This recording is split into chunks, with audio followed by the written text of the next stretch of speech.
Acho que os clientes que pagam mais, eles estão, para começar, em São Paulo, não estão aqui em Belo Horizonte. Mas não quer dizer que o cliente que paga mais, não quer dizer que a agência que tem um cliente que paga mais, ele vai te pagar mais também. Então, para quem está querendo entrar no mercado, eu acho que, primeiro, assim, eu vou te falar uma coisa sobre dinheiro, assim, nunca foi a minha motivação.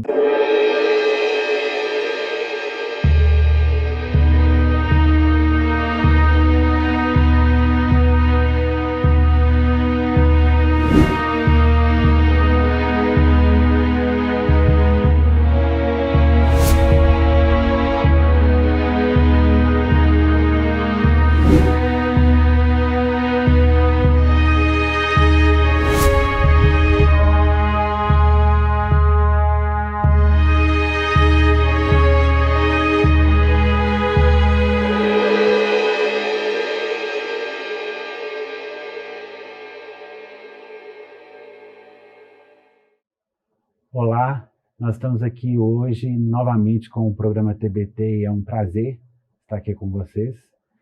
Hoje nós temos, como sempre, um convidado muito especial, que a gente tem o prazer de convidar as pessoas aceitarem muito de bom grado o nosso convite. Nós estamos aqui hoje com Léo Zevabricker, que é o dono sócio da agência que ganhou prêmios de melhor agência de comunicação aqui de Minas Gerais. Tem várias marcas famosas como seus adorados aí clientes e que prospecta o melhor das marcas para mostrar para as pessoas o quão informativo e o quão bom é ter informações através de uma boa publicidade que mostra para a gente todo o potencial que essas marcas têm a oferecer, não somente para o mercado em si, mas para as pessoas que elas atendem. Léo Zevabricker é sócio da Popcorn e hoje nós temos o prazer de tê-lo aqui conosco e ele vai contar para a gente como que foi essa trajetória de ser uma pessoa que sonhava com a comunicação e realmente, efetivamente, fazer parte do mundo da comunicação e com tanta maestria. Léo, muito obrigado por aceitar nosso convite. Eu que agradeço, prazer estar aqui no programa, desejo já sucesso ao TBT. Muito obrigado. Léo, qual é a diferença do seu modo de ver a comunicação da sua agência para aquilo que a gente está acostumado no dia a dia, que é o comercial do Doriana, o comercial do supermercado, que é uma coisa mais direta, mais incisiva. Aqui nosso produto, é assim para comprar e não tem muita história ali para contar. Qual é a diferença dessas comunicações? Acho que a publicidade mudou muito, né? Assim, acho que a gente, nesses tempos da família Doriana que você está mencionando, era um tempo de uma configuração familiar diferente, de uma relação com as marcas diferente, de uma relação com os meios diferentes, né? Você tinha meios que você contava no dedo, né? Então, assim, acho que a comunicação hoje é completamente diferente, é uma comunicação muito mais fragmentada, você pode conversar com o consumidor em diversos pontos de contatos, diversos canais, isso é um grande desafio para as agências, para os anunciantes. Existe uma maneira também de contar essas histórias também que mudou completamente, então, obviamente, graças a Deus a gente não vê muito mais famílias Doriana, porque acho que ninguém tem muito mais estômago para isso. E as agências vão evoluindo com o tempo, com o mundo, né? E o que a gente busca é sempre criar esse contato, criar essa conexão entre marca e seus clientes, criar uma conexão emocional que seja autêntica, que seja verdadeira. E a maneira de contar a história muda, né? Isso não é só na publicidade, né? Em qualquer área. E acho que a publicidade evoluiu nesse sentido. Acho que no momento hoje a gente vê a publicidade também teve um tempo, além desse tempo da família Doriana que você falou, teve um tempo de uma narrativa que era sempre muito fantasiosa, assim, de criar sempre uma fantasia. Não tinha nada errado nisso, era uma fantasia, era quase um combinado. O consumidor sabia que aquilo era uma ficção, que era uma brincadeira, e o Brasil fez isso muito bem. O Brasil é uma referência em publicidade mundial há muitos anos, né? E na década de 80, os Washington Oliveto da vida e a turma do DPZ contava isso de uma maneira muito legal. mas a gente tem sentido cada vez mais, de um tempo para cá, uma mudança na maneira de contar essas histórias, né? Porque eu acho que as agências são especialmente contadores de histórias das marcas, né? Eu acho que os meios mudam, mas no fundo você tem que ser um bom contador de história. E acho que hoje os consumidores pedem cada vez mais algo que seja autêntico, verdadeiro, real, que tenha mais conexão com a realidade. Não que não caiba mais a fantasia, não é isso. Mas eu acho que existe uma tendência de buscar uma propaganda que seja mais verdadeira, né? Mais vida real. Eu acho que a gente está nesse momento hoje. E, obviamente, a gente trabalha nesse sentido. Se eu falar das propagandas que a gente cria propagandas cheias de fantasia, porque as pessoas gostam disso, gostam de fantasia, gostam da ficção, e não tem nada de errado. Isso é um pacto, né? De cara, você sabe que aquele slot ali de 30 segundos, de 1 minuto que você está vendo, aquele é um espaço pago, né? Ele tá tentando te vender alguma coisa, não tem nada de errado nisso. Mas existe essa expectativa, sim, de buscar uma comunicação mais autêntica, mais verdadeira, que fale mais da vida real, que fale mais dos problemas reais, né? E acho que hoje a gente vive um mundo cheio de causas, né? Ainda bem, e as marcas também precisam criar coragem e saber criar coragem para encampar essas causas também, não falar só de produto. Acho que essa é uma mudança que a gente tem visto. O consumidor não quer ver você, e acho que nos tempos de pandemia isso tem acelerado, assim, não quer ver só você tentar vender um produto para ele. Ele quer informação, ele quer que você seja parte da sociedade, que você ajude a sociedade a resolver os problemas que estão aí, e valorizam as marcas que fazem isso, né? Uma relação mais aberta e mais dialógica, né? Você quer interagir com as marcas também, né? Era completamente diferente do tempo da propaganda doriana. Você era um consumidor passivo, você via aquele comercial de 30 segundos, e no máximo você podia fazer, escrever uma carta que depois de um mês poderia ser lido pelo anunciante. Hoje nossa interação é o tempo todo, né? Então você dá poder, você dá voz para o consumidor e dá um chicote também, porque se você fizer alguma coisa errada, ele te bate. Exatamente. Eu acho que é nesse momento que a gente está. Quero lembrar aos que nos assistem que talvez as pessoas sejam muito novas, não lembrem desse momento, porque não o viveram. Na década de 80, na década de 90, a gente tinha basicamente 3 meios de comunicação aí com o público. Você podia ler uma revista ou um jornal, você podia assistir televisão, você podia escutar o rádio. Hoje em dia nós temos muito mais meios de comunicação, mas essa época era restrita a esses 3 meios. E a gente tinha uma comunicação de marca muito estilo japonês, eu gosto de brincar, porque no Japão tem muito assim, né? Você coloca o produto, o preço, uma pessoa fazendo assim e acabou. Sim. E hoje mudou muito, né? Então, assim, igual você disse, muito bem colocado, que as marcas elas têm os seus engajamentos e agora o público tem essa permissão do público de trazer esses engajamentos sociais para a marca, e essa interação do público com a marca, por mais informação, é uma coisa hoje que é quase uma obrigação da marca, né? Então, assim, a gente vê uma mudança muito radical nessa plataforma da marca com o cliente e com o meio midiático, né? Você acha que isso vai evoluir mais para uma coisa mais para dentro da casa das pessoas, mais interação?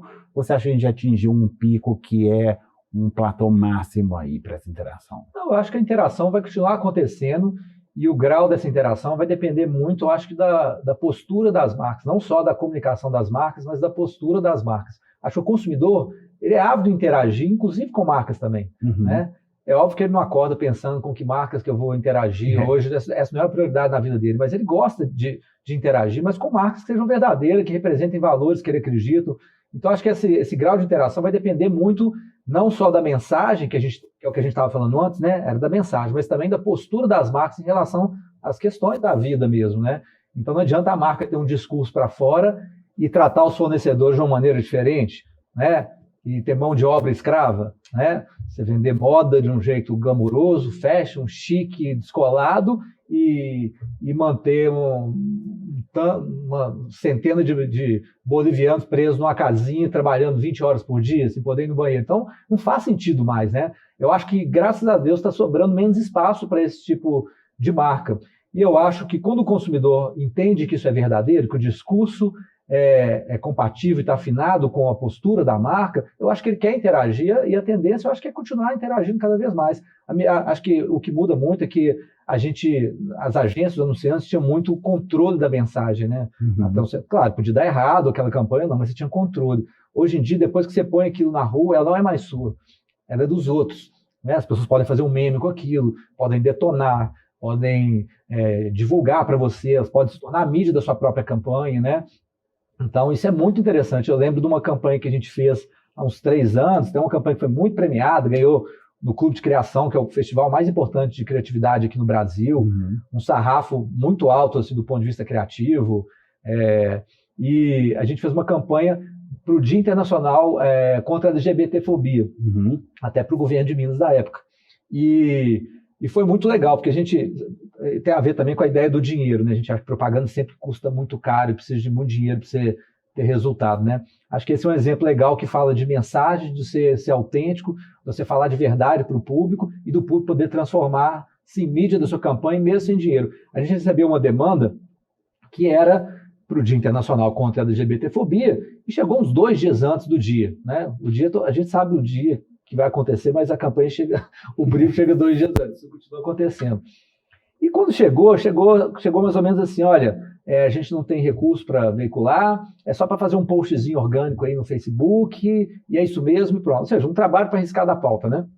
Mas quando aquilo caiu no colo da gente, falou, gente, isso aqui é um negócio muito legal, isso aqui fala para milhões de pessoas, é uma causa que está afinadíssima com o espírito do tempo, né, com o que as pessoas estão querendo, as pessoas estão sem voz, precisando de espaço para isso. A gente não pode tratar isso como um post qualquer, mesmo que não tenha mídia. E se a gente fizer a mensagem certa, se ela for autêntica, verdadeira, corajosa, ela pode chegar nessas pessoas que vão se tornar a mídia da campanha.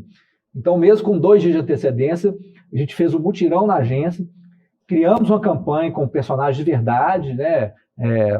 Pessoa transgênero, gay, lésbica, fizemos um cast de pessoas reais de verdade, fotografamos isso, e a campanha era mais ou menos assim, vou tentar descrever assim, por exemplo, a gente pegou algumas frases que eram frases que se usam muitas vezes no dia a dia, sem entender como é que aquilo pode ser prejudicial ou ofensivo para as pessoas, né? São coisas que saem da boca para fora, é a piadinha boba do escritório, que parece só uma piadinha boba, mas não é, né? Isso acaba criando um certo caldo cultural que acaba transbordando uma violência, né? O Brasil é o país que mais mata transgêneros no mundo. Então, esse caldo cultural é importante. Isso era importante falar não só para aquele cara que já é violento, que é agressivo, porque isso aí às vezes não tem jeito mesmo, é muito difícil, mas para aquela pessoa que faz a piadinha do dia a dia e acha aquilo inofensivo. E que não sabe que aquilo ali pode transbordar nas pessoas. Né? Exatamente. Então a gente falou assim, vamos pegar essas frases que as pessoas usam de um jeito inocente, ingênuo, gente do bem, pessoas que são do bem, mas que fazem mal sem saber.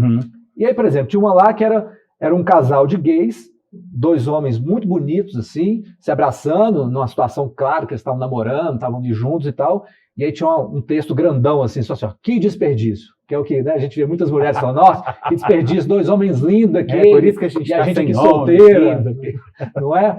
Então lá, totalmente, que desperdício, e os 2 homens bonitões lá, aí tinha um textinho, um subtítulo pequenininho, que você chegava lá perto assim, né, que desperdício, perder seu tempo se preocupando com a orientação sexual dos outros. Realmente. Que é exatamente isso, né? Então tinha a mesma coisa, o fim da picada, né? Aí tá lá, se preocupava. Então tinha sempre o título grandão, em letras em caixa alta, que falava do preconceito das pessoas. Então é quase você colocar um espelho na frente das pessoas comuns no dia a dia. Olha, eu falo isso, nunca percebi como é que isso pode ser cruel com quem está do outro lado. É enganhado na linguagem da gente fala sem perceber, né? Exatamente, né? Fala às vezes. Mas é importante e eu acho que isso tem a ver com o espírito do tempo também. Na agência a gente sente isso. Como é que a propaganda, você está falando da mudança da propaganda, mudou em relação à abordagem desses temas, né? Como tratar a mulher, as propagandas de cerveja, né? Que eram basicamente bunda e areia, né? Então, assim, a gente sente como é que isso mudou. E essa campanha foi um sucesso, assim, é uma campanha totalmente orgânica, não teve 1 centavo investido em mídia. A campanha teve 12 milhões de visualizações, 102 mil compartilhamentos, uma campanha totalmente orgânica, né? Sem 1 centavo investido, né? Teve uma repercussão tremenda, acabou virando a campanha principal sobre LGBTfobia no Brasil, naquele ano. E olha que nesse ano o Nizango Anais fez uma campanha nacional sobre isso, E a nossa, de longe, foi a campanha que mais repercutiu só positivamente. Saíram todos quebrando tabu, todos os sites, assim, que você imaginar, a campanha teve repercussão. Então, isso mostra um pouquinho da mudança de postura que as agências têm que ter. Hoje em dia se diz muito cria um nome para tudo, né? A publicidade também gosta muito disso, mas da comunicação não violenta, mas é basicamente essa ideia de uma comunicação cheia de empatia, né? De se colocar no lugar do outro, né? É mais ou menos isso que a gente tenta fazer. Eu acho que os publicitários precisam fazer cada vez mais. Eu acho que os meios mudam, né? Hoje os canais são todos fragmentados, tem que falar, não adianta só colocar na TV, no rádio, no jornal, né? Não é isso mais que resolve, mas no fundo, o que está no fundo de tudo isso é saber contar boas histórias. E saber contar boas histórias não é só você ser criativo, imaginativo, ter uma direção de arte impecável, é você ter empatia também. É você ter empatia e poder um pouco assimilar esse espírito do tempo para poder fazer uma comunicação que seja relevante para a sua marca e faça sentido no tempo que a gente vive, né? Pegando esse gancho aí da comunicação não violenta, eu tenho aqui uma frase que eu acho que é muito verdadeira para o nosso tempo aí. Eu queria ler para você para saber da sua opinião sobre essa frase que, na verdade, não tem um autor, mas eu acho ela muito interessante. A violência visual fissura enquanto vicia. Produz o triunfo da alucinação no tempo da miséria da imaginação. Bonito, hein? Pode ler de novo? Até pensar mais, para não falar bobagem. A violência visual fissura enquanto vicia. Produz o triunfo da alucinação no tempo da miséria da imaginação. Eu não sei qual o propósito de quem escreveu essa frase, mas quando eu leio isso, quando eu escuto isso, eu penso muito nesses tempos muito imagéticos que a gente vive, especialmente em relação a redes sociais, por exemplo, né? Vamos considerar aqui uma plataforma como o Instagram, que é uma plataforma muito imagética, muito da imagem, né? Eu tenho filhos adolescentes, né? Então é uma coisa que eu me preocupo não só como publicitário, mas como pai, assim, né?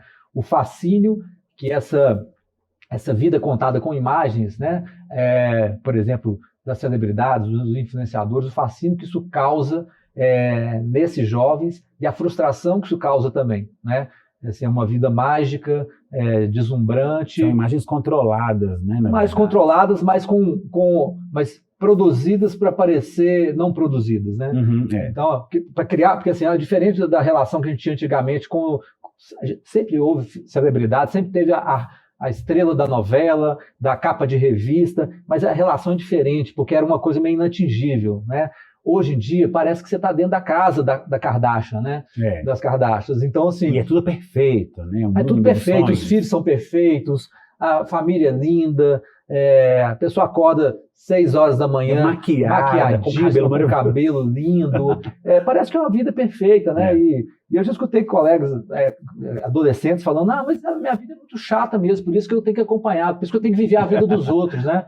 Eu acho que essa vida dessa imagem perfeita, que muitas vezes, e que os algoritmos ajudam nesse sentido, né? Te entregando cada vez mais aquilo, né? Assim, te rastreando e te entregando aquilo que você deseja ver, isso cria uma frustração gigante. Assim, o filme, Dilema Social, esqueci o nome, acho que é isso, acho que Dilema Social, conta um pouquinho disso, assim, drama inclusive desse público adolescente com alto índice de anorexia, bulimia, porque é isso, você vê só gente linda, magra, bonita o tempo todo, e de repente aquilo é frustrante, né? Então, assim, você tira uma foto, você não posta a foto, você tem que colocar 10 filtros antes de você colocar aquela foto no ar e depois ficar ansiosamente esperando para ver as curtidas, entendeu? E você não se reconhece na foto, né? Porque fica tão diferente da realidade.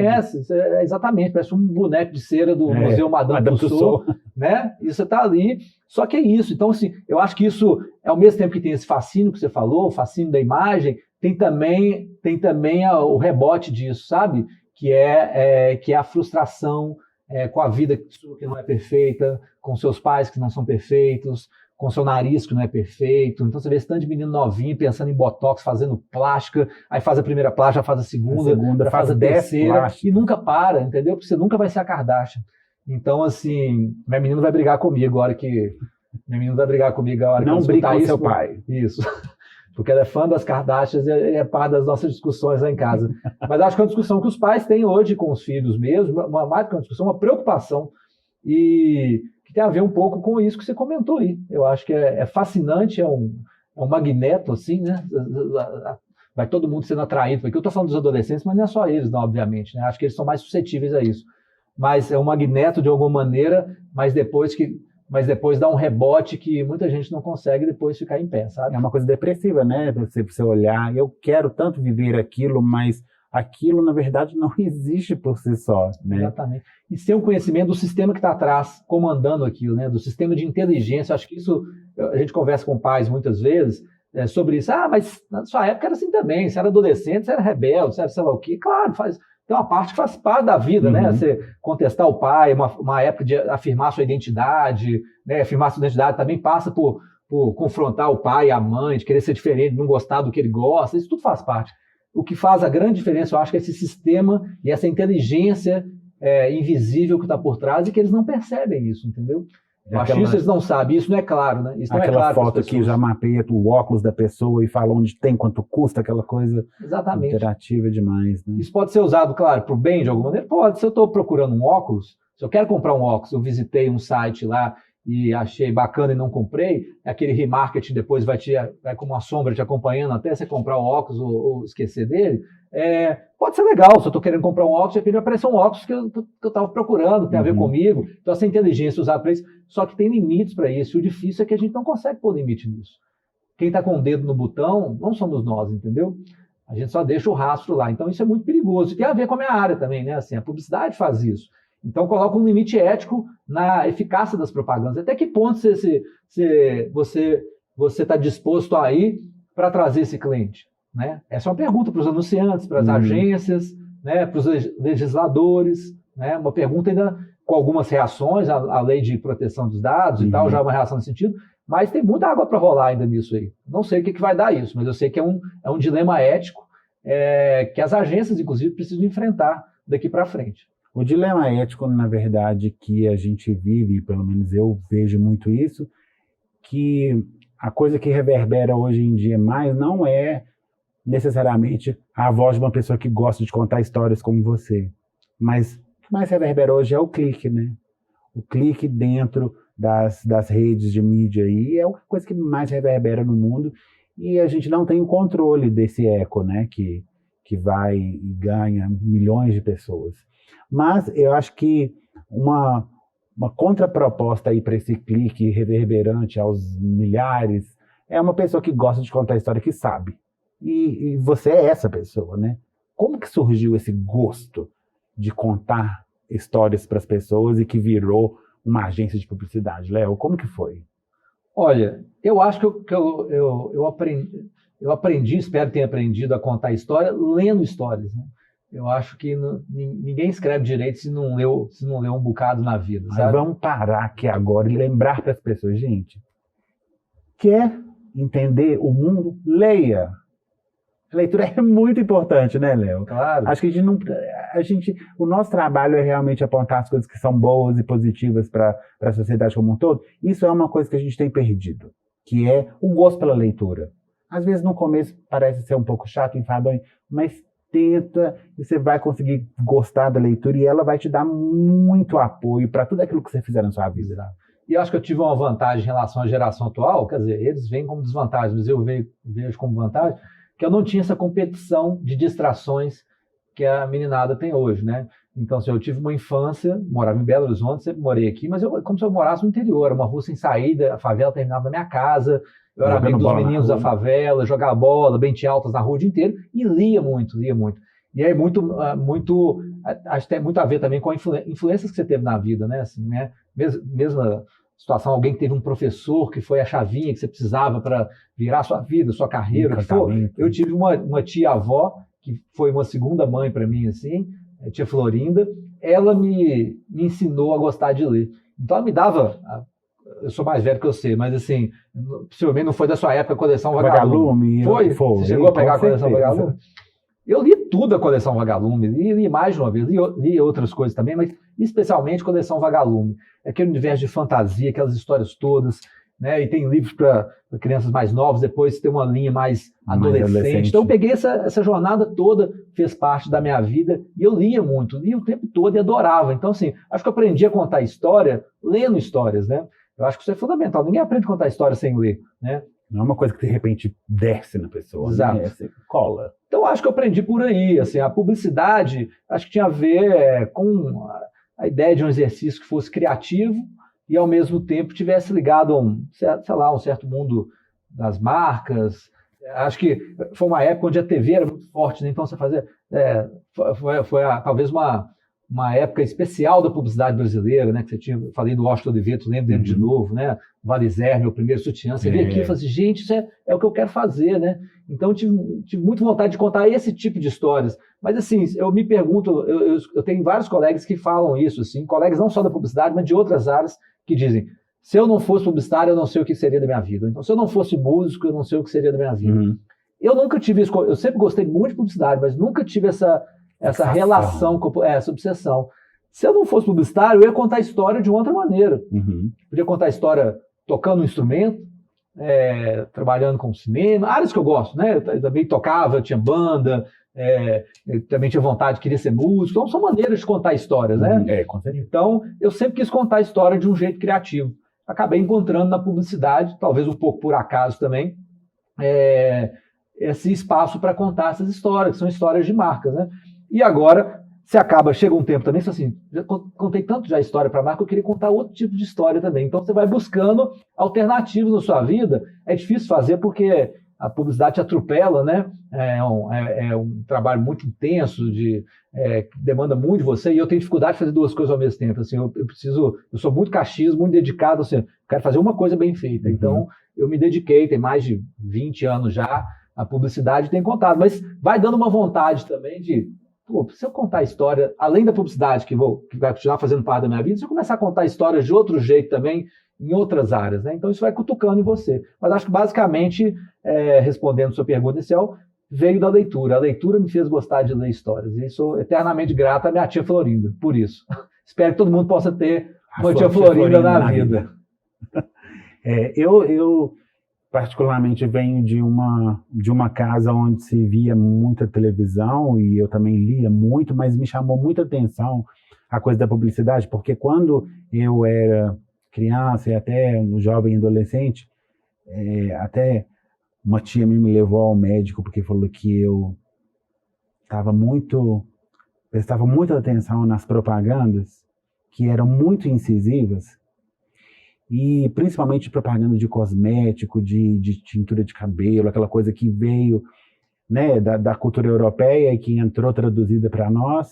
E então, por exemplo, assim, eu me lembro, Imagine Nexanas do L'Oréal, coloração perfeita, sedosa, muito natural. Esse aqui mede custa um pouco mais, os cabelos merecem, não? Eles ficam tão suaves, tão brilhantes, como eu gosto, como ele gosta, use média.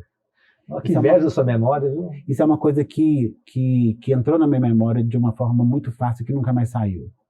Então, era como se fosse um jingle mesmo, né?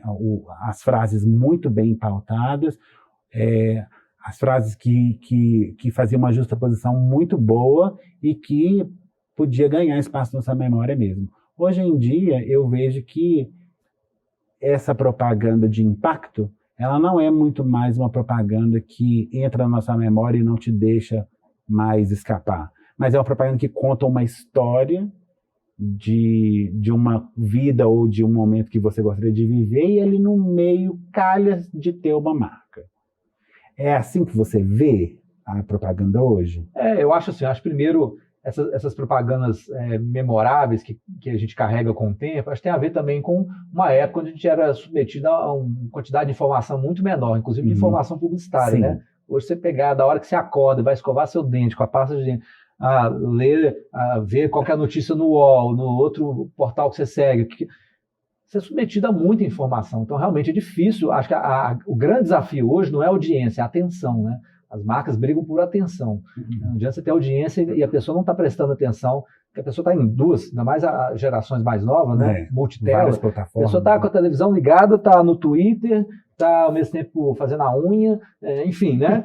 E, de alguma maneira, consegue lidar com aquilo melhor do que a gente. Não que consiga lidar bem, não estou falando. Eu acho que a concentração ainda é fundamental, mas eu acho que tem uma facilidade com a multitela maior. Mas divide a atenção muito bem. Né? Divide, então acho que tem um pouco disso. Então, a gente é submetido a uma quantidade muito grande, inclusive de propaganda, para ter uma que, nossa, né? Isso faz parte da minha vida.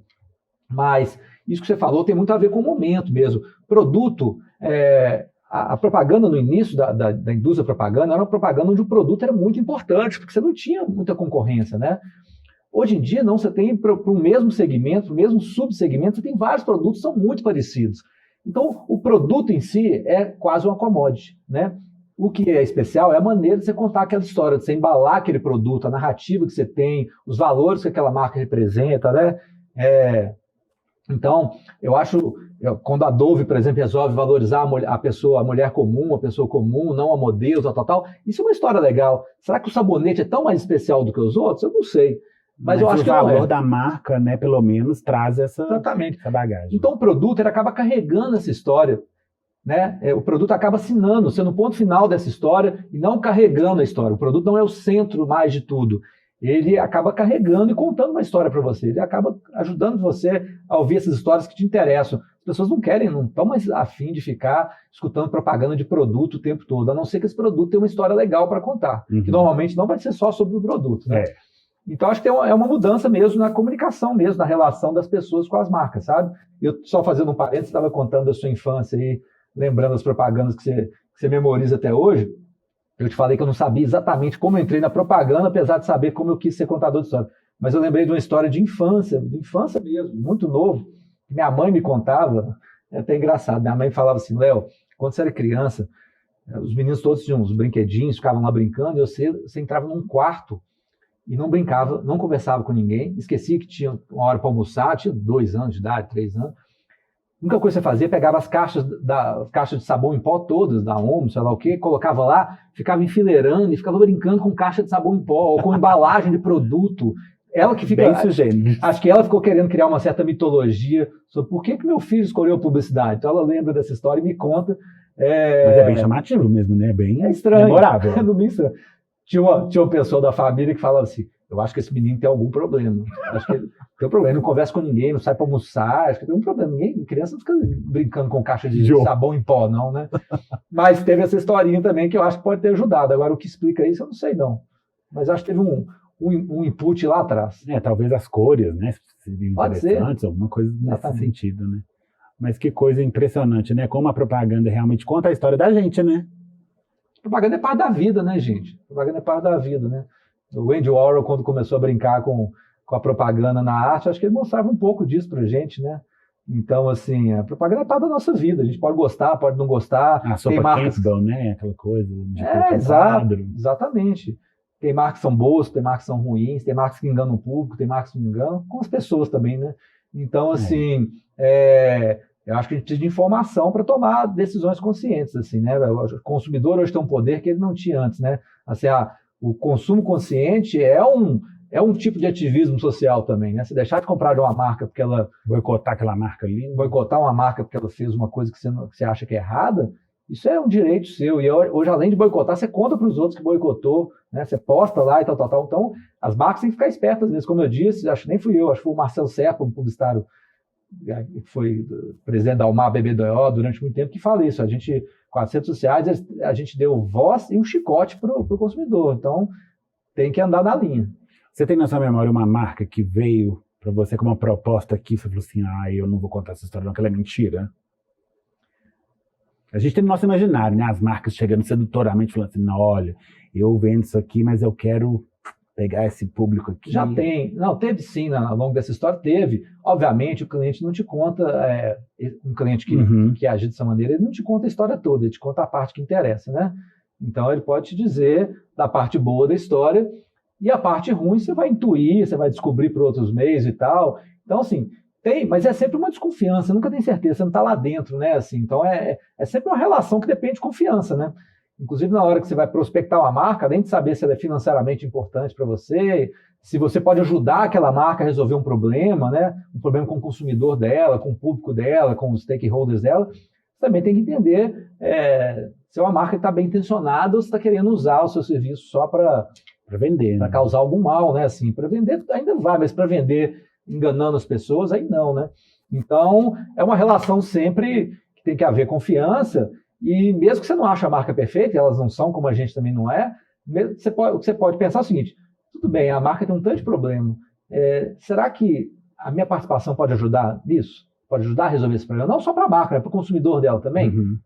né? Então, assim, é uma pergunta que você tem que fazer e tomar uma decisão, né? Que existe um quê ético, né, na sua profissão, eu acho que é muito forte. Sim. Você tentar entender ali o que você pode fazer e aonde que é um limite que você não, eticamente não está a fim de cruzar, né? Exatamente. Essa é uma escolha corporativa e individual, né? A empresa decide ou não participar de uma concorrência, de uma licitação, atender um cliente em função dessas informações que ela tem ali na hora para tomar a decisão, né?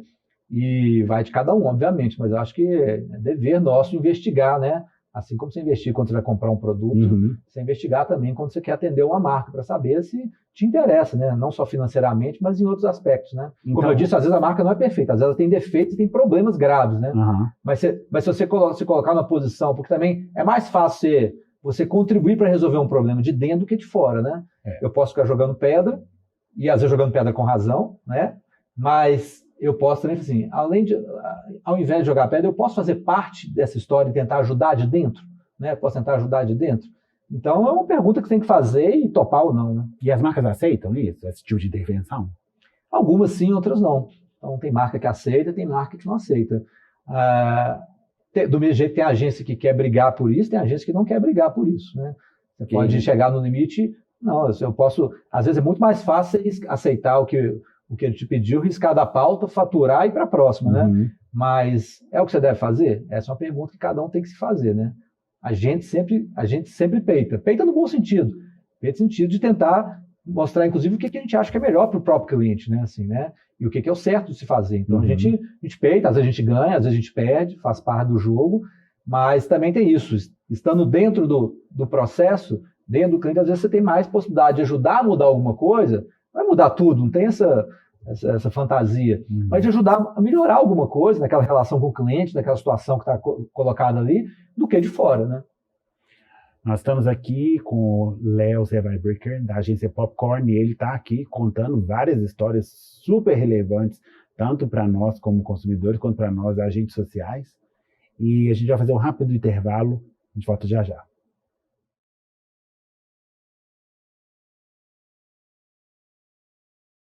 Voltamos aqui com o Léo Zerweibrecher e sua agência multifacetada e com o aval aí do público que ganhou vários prêmios Popcorn. E ele, que é um contador de histórias nato, está aqui dando uma aula para a gente sobre o que é a publicidade hoje em dia e como se faz essa comunicação que é tão importante para as marcas, mas para nós também, consumidores das marcas, né? Porque a gente gosta das marcas, a gente quer ver se essas marcas estão gostando da gente, o tanto que a gente gosta delas. E se você está gostando do programa, dê seu like, escreva quantos comentários você quiser e ative lá o sininho para a gente ficar sempre em contato. Léo, eu sei que nem tudo são rosas no mundo da publicidade.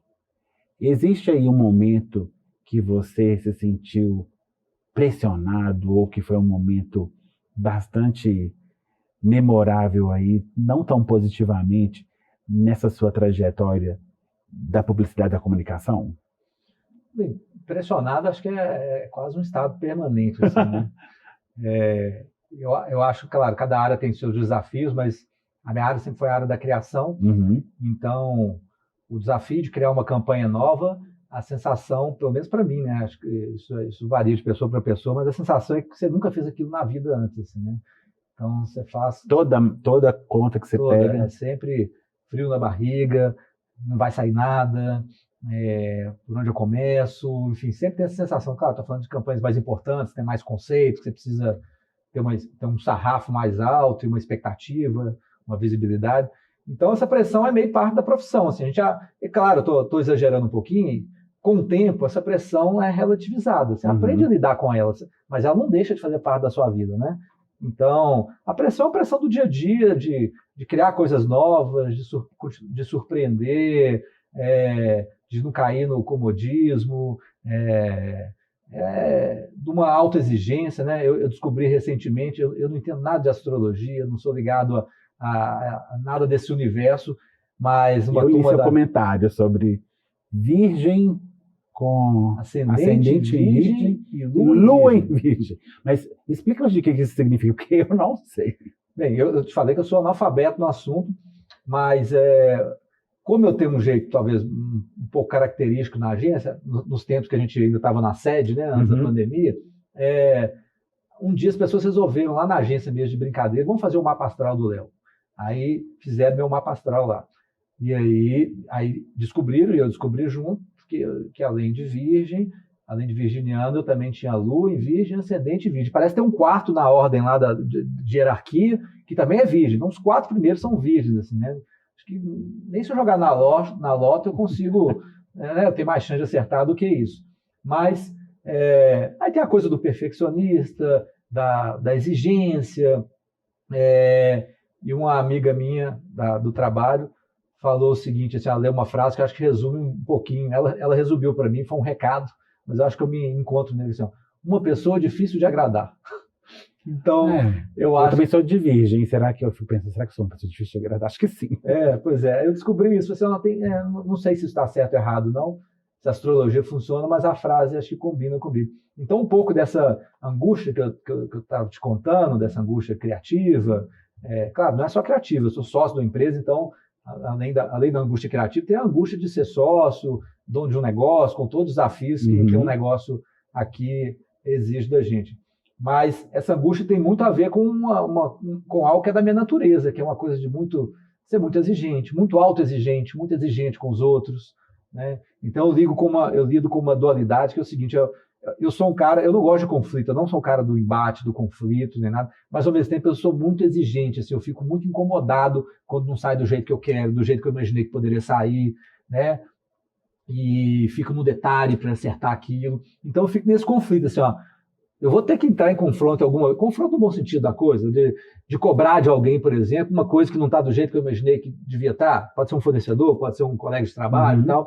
Então eu fico sempre nessa dualidade de se eu não confrontar, eu vou ter que engolir um trabalho que eu não vou dar conta de engolir. E aí não consegue engolir, fica... Não consigo. Então chega uma hora que eu tenho que falar mesmo, né? Então eu fico...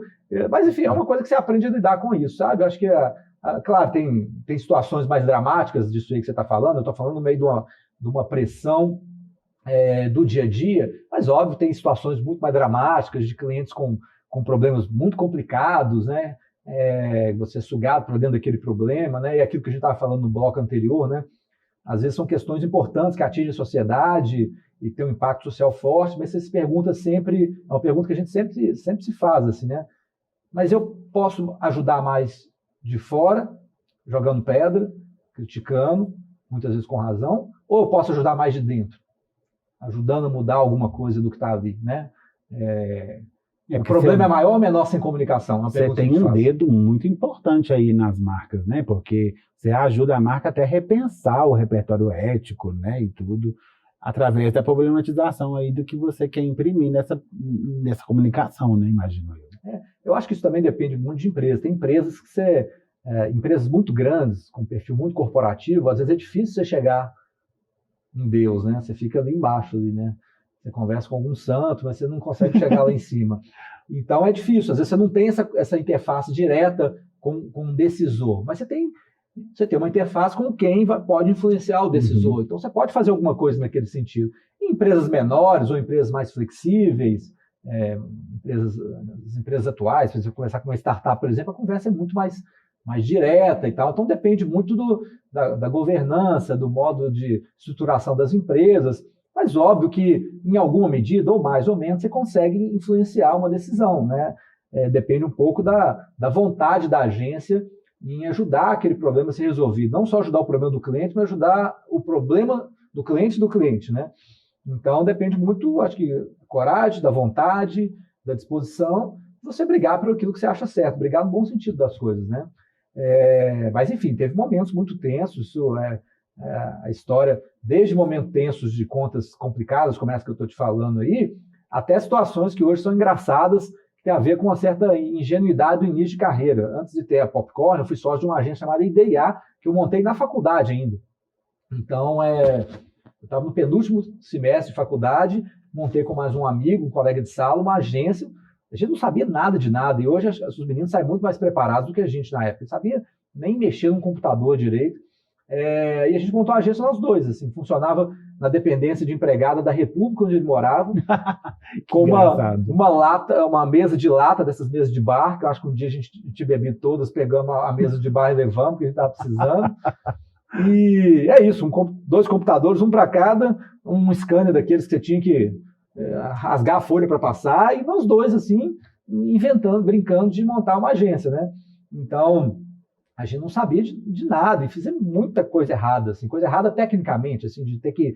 Eu lembro uma vez, uma curiosidade, a gente fez para o primeiro cliente, que era uma sorveteria do interior de Divinópolis, assim, e eles pediram para a gente fazer um folder para vender o espaço como um espaço de aniversário para criança. A sorveteria agora você pode fazer aniversário do seu filho. A gente fez um folder, nem lembro como é que era, mas era um folderzinho, era lá, como se fosse uma portinha de uma casa, e tinha uma plaquinha assim, escrito festa de aniversário, né? A letra, o texto em laranja, numa plaquinha branca, na porta laranja. Você abria, aí tinha uma outra porta, assim, festa de aniversário da SLAP. A festa de aniversário em casa era a zona, o brigadeiro no teto, festa de aniversário da SLAP, que era o nome do cliente, era a festinha que você estava propondo ali. Era uma bobagem, nada demais, coisa de início de carreira, só que aí a gente era tão cru com isso que a gente viu a plaquinha era branca, a gente achou que a plaquinha branca você tinha que deixar transparente na hora de finalizar o arquivo lá. Enfim, resumindo, na hora que imprimiu, como o texto era laranja em cima do laranja, estava assim, ó, festa de aniversário, e depois festa de aniversário de novo. Você ninguém entendia nada do folder. Aí eu falei, putz, grilo, o que nós vamos fazer? O primeiro trabalho não tinha dinheiro para nada. Eu falei, a mesa era uma mesa de lata de um bar, né, que a gente pegou. Nós pegamos uma impressora, imprimimos etiquetinha adesivo com a plaquinha e ainda vendemos para o cliente falando que aquilo ali foi proposital, para ter um aplique mesmo, para ficar mais real. Assim, o cliente, olha que legal, passou o dedo ali, tinha a plaquinha. Então tem estresse de todo tipo. Esse aí foi estresse de início de carreira. Tem vários desse tipo. Assim. Tomamos muito prejuízo no início por não saber o que está fazendo. Mas o ímpeto de criar a agência, mesmo com essas condições rudimentares aí, foi sensacional. Talvez hoje os meninos tenham muito mais recurso, mas menos ímpeto de criação, né? Eu não sei te dizer o que me motivou a tomar essa iniciativa. Acho que, claro, vontade de criar uma agência sua, com a sua cara, com o seu jeito de fazer as coisas, com as coisas que você acredita, mas vou ser bem sincero com você, vou tirar um pouquinho da mitologia disso. Acho que foi meio falta de opção, sabe? Eu era muito tímido, tinha vergonha de bater na porta e pedir emprego. Eu acho que tinha isso também, sabe? Essa decisão foi influenciada também pela minha vergonha de passar por um processo de entrevista de emprego. É mais fácil montar minha agência que eu não preciso pedir emprego para ninguém. Que aí talvez eu vou entrevistar uma ou duas pessoas, mas... Isso, fui entrevistar anos depois, que a agência ficou só agente durante um tempo. Depois a agência até fez algum sucesso, virou uma agência que também ganhou prêmios importantes no mercado, chegou a um certo patamar, atendeu clientes importantes. Mas quando a gente começou, eram 2 meninos brincando de fazer agência, sem cliente, sem conhecimento, sem nada, mas claro, com vontade de fazer alguma coisa, né? E eu quero lembrar vocês aí que a Popcorn ela tem clientes muito grandes, como Coca-Cola, como Renova, como a Rede Record TV. Então, eles são acostumados a lidar com esse público que deve ter uma exigência muito maior do que uma startup, por exemplo, né? Então, queria que você contasse para a gente assim, como que é lidar com uma Coca-Cola, que é uma agência internacional gigantesca, assim. A sua exigência para com você mesmo em relação a essas agências que são internacionalmente conhecidas e enormes é maior ou você tem ali aquela exigência para todas as agências como um todo?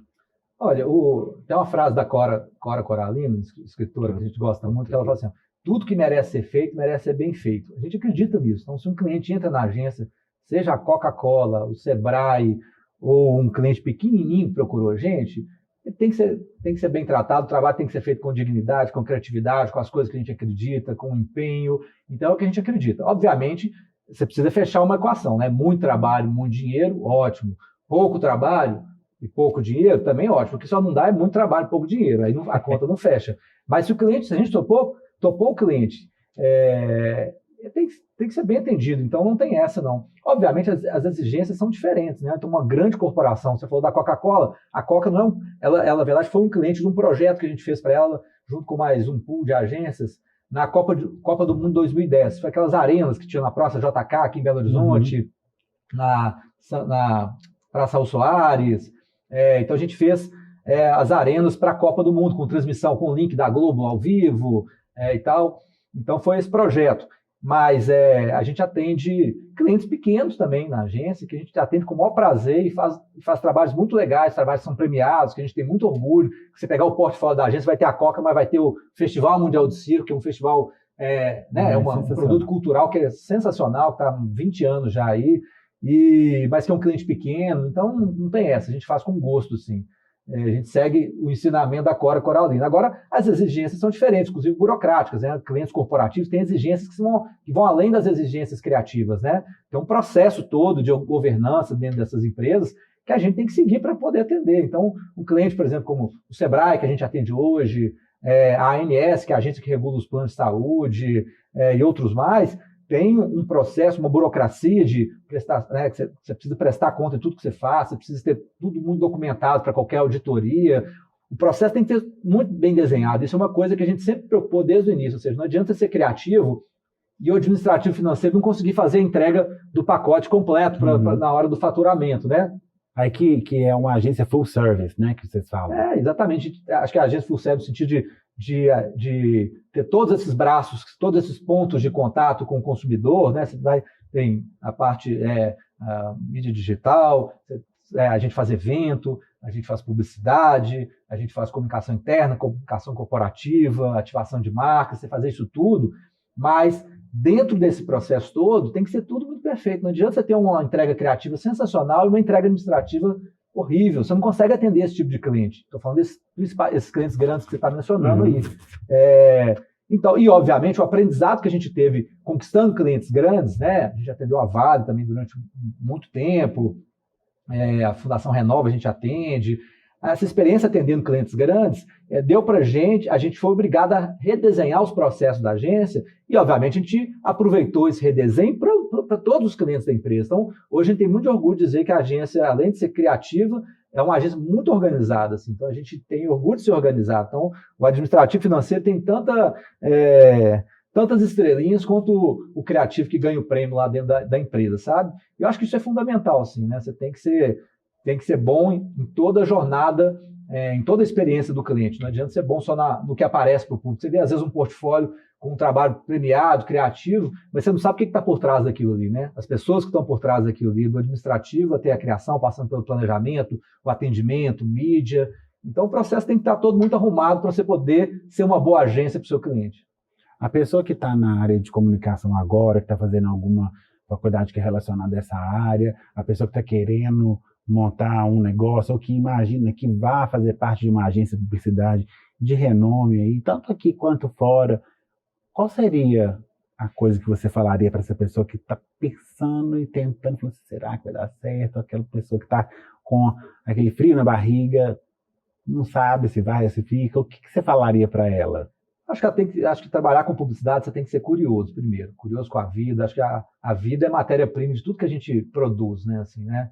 Então, você tem que ler muito, ler de tudo, não adianta só ficar lendo anuário de publicidade, você tem que ir no cinema, você tem que ir no teatro, você tem que ler bobagem, futilidade, você tem que conhecer o programa, você sentar com sua filha e ver um dia o programa das Kardashians, e ao mesmo tempo enfim, você tem que consumir de tudo. Eu acho que tem que ser ávido nesse consumo de tudo que faz parte da vida, assim. Eu acho que isso é importante.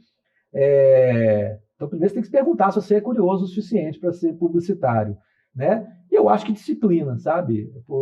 Porque existe um certo glamour besta na área, assim. Acho que isso já ficou um pouco para trás, mas já existiu muito. Aquele universo Mad Men, né? De as pessoas na sua sala gigantes, tomando uísque, fumando sem parar, dormindo numa cadeira finérrima e tal.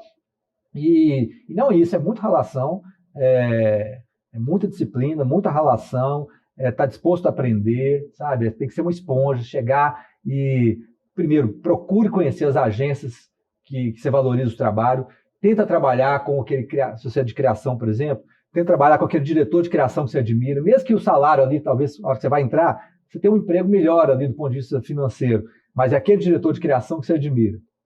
Ok, vai atrás dele, faz pasta, não tenha vergonha de bater pasta, de mudar pasta, de ouvir não, de ouvir um cara falar que aquele trabalho está muito ruim, que você tem que fazer outro. Eu acho que humildade também é importante num mundo que às vezes é muito orgulhoso, sabe? Muito vaidoso, que é esse mundo da publicidade.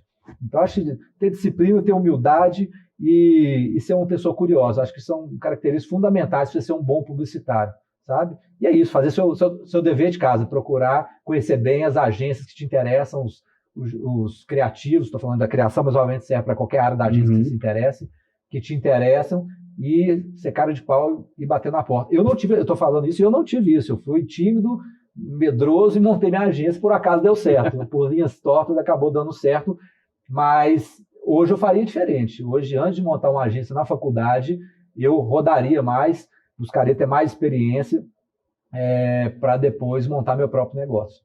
Então, você acha que essa coisa de buscar a experiência primeiro fora, talvez, de uma agência que é sua, é ideal para a pessoa que está tentando saber se encaixa ali ou não naquela profissão? Eu acho importante, assim, acho que essa fase da vida é uma fase para a gente experimentar mesmo, né? E, às vezes, experimentar não só a agência, às vezes outra área. A gente tem sofrido muito no mercado publicitário com uma concorrência, estou falando concorrência de profissionais, de mão de obra, que não é nem para outra agência. Claro, você perde profissional para outra agência, ganha de outra agência, mas hoje em dia tem uma escassez de mão de obra em algumas áreas da publicidade, porque a publicidade deixou, de alguma maneira, a publicidade deixou de ser aquele espaço tanto do glamour quanto da realização criativa, da percepção da meninada mais nova. Então, hoje em dia, a gente sente que eu tenho perdido muito mais profissional para startup do que para outras agências. Então, o lugar de realização criativa e profissional, pelo menos no imaginário de boa parte dessa meninada que está formando hoje, está nas startups, não está nas agências de publicidade. Eu sei que muitas vezes eles se frustram, eles vão para a startup, depois que passam alguns meses na piscina de bolinha, descobre que aquilo ali nem paga as contas e nem te deixa feliz. Outros não, se encontram lá dentro, descobrem que além da piscina de bolinha tem um tanto de coisa legal para você fazer lá dentro, um tanto de aprendizado novo. Então, gostei muito desse negócio da piscina de bolinha. Porque realmente é um imaginário, né, da gente? Tem o glamour que a publicidade talvez já teve no passado, também o Mad Men, né, assim, fazendo uma caricatura, talvez seja o glamour que boa parte das startups tem hoje.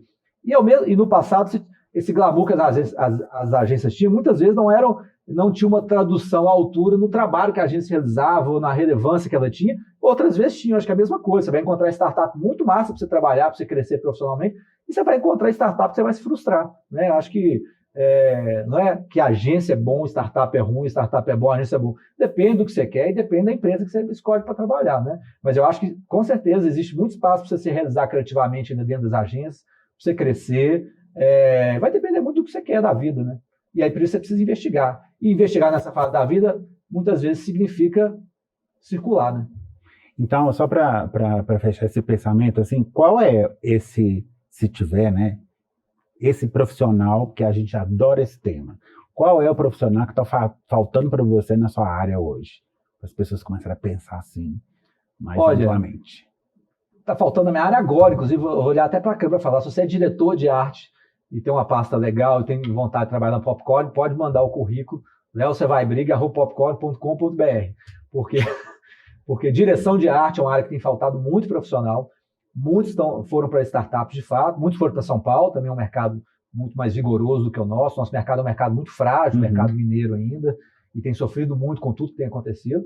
Então, acho que teve uma migração para o mercado paulista, mas tem uma migração maior para o mercado de startups. Startups, inclusive, que estão aqui em Belo Horizonte. Mas, então, tem faltado também redator publicitário, tem faltado muito diretor de arte.